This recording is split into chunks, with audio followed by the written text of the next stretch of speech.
They're shipping 3 million to 4 million apricots out of here per day. That is insane. Other than eating the apricot fresh, what else can you actually... Hey Siri. FaceTime Thaddeus Bates. Starting a FaceTime call to Thaddeus Bates Mobile.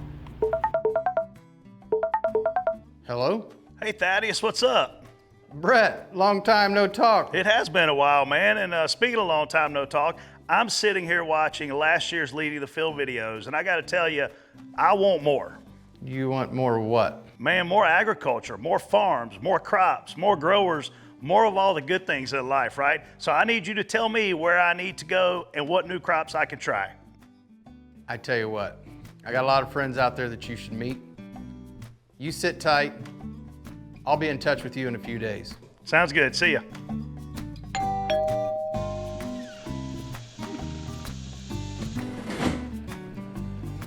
Brett, I think this is the adventure you're looking for.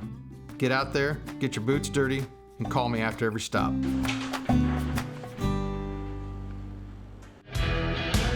I value the good things in life. Great food, comfortable clothes, the perfect pour at the end of a long day, and the hardworking people who bring quality products to life. I'm fascinated by how the things I love come to be. So I've teamed up with my friends at Nutrient Solutions and Farm Journal to explore the journey from seed to shelf and to get to know the growers who dedicate their lives to making it happen. How are growers feeding a growing world? Come with me to find out. I'm Brett Griffin, and this is Leading the Field.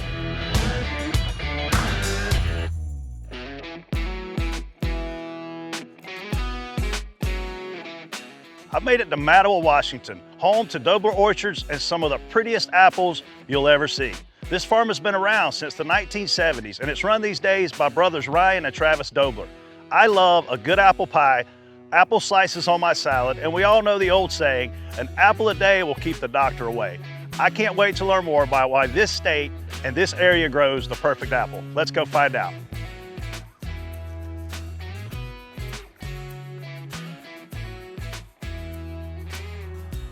Hey Jill.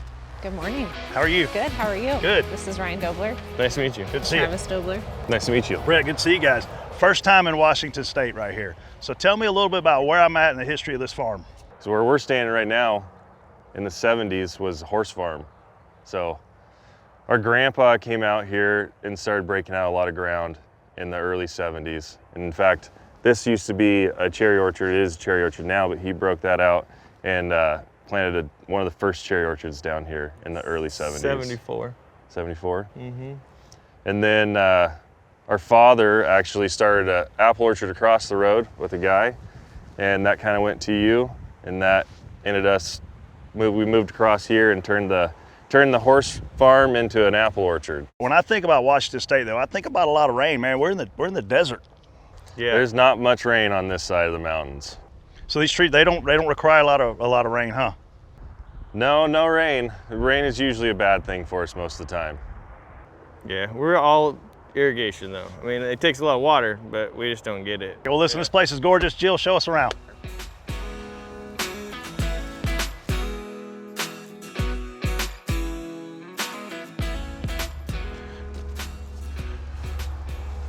I can see it takes a lot of brotherly love to make this operation come to life. And a couple of fights. And a couple fights, I can believe that. Tell me how long it takes to put a tree in the ground and for it to end up like it is now in front of me.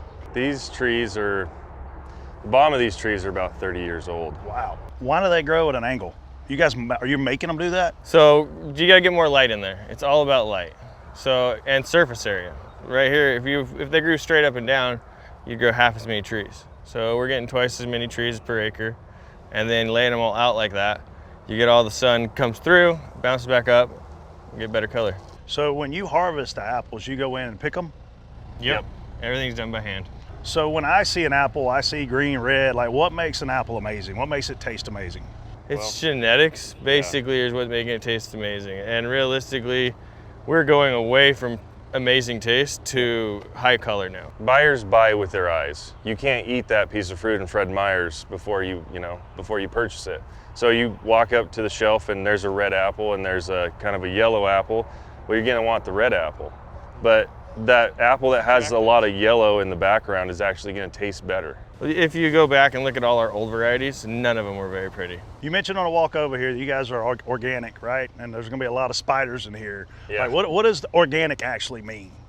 There's certain products you're not allowed to use. This is where Jill comes in. Yeah. Right? She's gonna come in and solve your problems without the problems. I try. Organic farming is a little bit different than what a lot of people are used to with conventional farming. We have a lot less tools. We spray more often, and we definitely have to be early on our sprays for timing because we spray about once a week, it seems like, for different insects and diseases to try and help keep them clean. So there's a misconception in the marketplace that there's no applications going on organic products. That's not true. Oh, there's more applications going on. Different varieties require different applications, different nutritional needs, and that's where we come in and work together to figure out what our end goal is, if we're going to store this fruit, if it's not going to store, how we grow it, different pre-harvest products we need to use, and make sure that we're growing the best fruit that we can for them in the bin at the end of the season. So how many different varieties of apples are out here? There's about 4 different varieties. Well, I want to go see them. Let's go check them out. All right. All right, I'm going to take off. See you guys later. Thanks, Jill. See you, Joe. See you, Jill. So this is, like when I was telling you earlier that we have 4 different varieties out here. That is true, but also not true because there is 3 different Gala varieties that we grow, 2 different Pink Lady varieties that we grow. Even So within it's the same kind, but there's 3 kinds. Yeah, Exactly. exactly. So they Varieties, start at actually. the same time, but they just finish at different times. No, they start different They times. start later. Yeah, it's It helps us with picking management. Yeah. So what makes a tree a mature tree? Well, once it's to the top and it's filled its space, I mean, that's what we consider a mature tree from there on out. How many years does that take? It takes about 5 years for this tree to get all the way full and Completely done. yeah. What about that tree right there? It's a lot bigger. That is a pollinator tree. And so we plant those when we plant the block and we basically let them just do what they do. And they're just there to produce as much pollen as they can for the bee flight. So what do bees play in the role of the apple? Oh, it's a big part. I mean, without the bees, there's no apples. There is no apple. What's the ideal time of year for them to get here? As soon as bloom comes on. Yeah. So as soon as the flowers start opening, and we got about 1.5 hives per acre.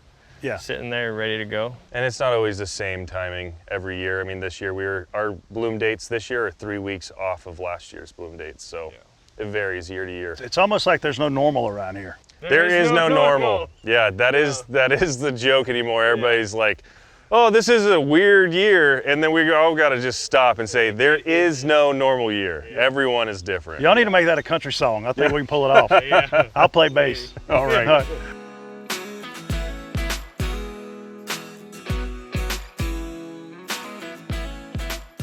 So why are these shorter than those? This is a two-year-old tree. Okay.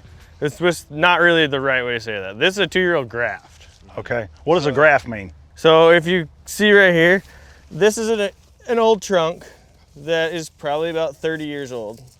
This is a new graft that we put in to grow this tree, to change the variety and start all over from the get-go.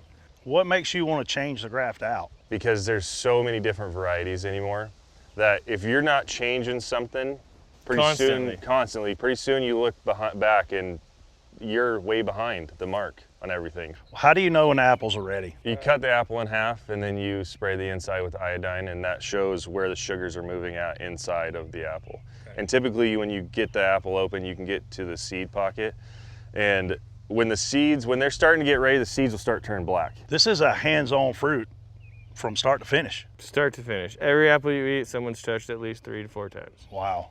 So you harvest these apples. Where do they go when they actually leave the orchard? Well, we load them all into trucks and then they get sent to a packing shed. So they'll get run across the line and then they'll get put into boxes and bags. And then from there, they get shipped out to the stores. So I love to eat apple by itself. Everybody does that I know. What's your favorite apple dishes? I don't know. I mean, if I have to choose a dish, it's gonna be apple pie, for sure. With ice cream? Yeah, for sure. Apples and peanut butter too. I mean, you can't apples not. and peanut butter. Oh, I forgot about that one. That's some good stuff. Hey, you guys are making me hungry. Let's go get something to eat. Let's do it. All right.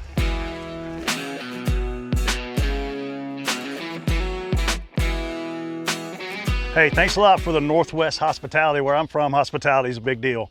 Really appreciate you guys' time. This is my favorite part, where we actually try what we've learned more about. So tell me a little bit about these two different kinds of apples. I have figured out there is a difference. Okay, so this is your galas. This is your pink ladies. So tartar apple, which is gonna go in your pie. Okay. And this is sweeter apple. That's gonna go in my mouth. That's gonna go in You guys your grab mouth. an apple. What do you want? No, give me one of these. All right, chill. Cheers.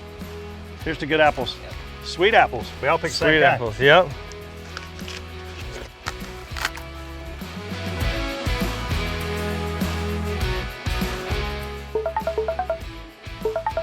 Hey Brett, how's it going today? It's great. What'd you think of the Pacific Northwest? It's gorgeous. What'd you think of that family? The brothers are awesome. Good dudes who know how to grow good apples. Pretty good characters too, aren't they? Oh, for sure. And if you like them, you're gonna love where I'm sending you next. It's a great family. My bags are packed. All right, buddy, I'll be calling you soon to let you know where to go. All right, see ya. Now I know how hard it is and rewarding to grow apples in the state best known for growing them.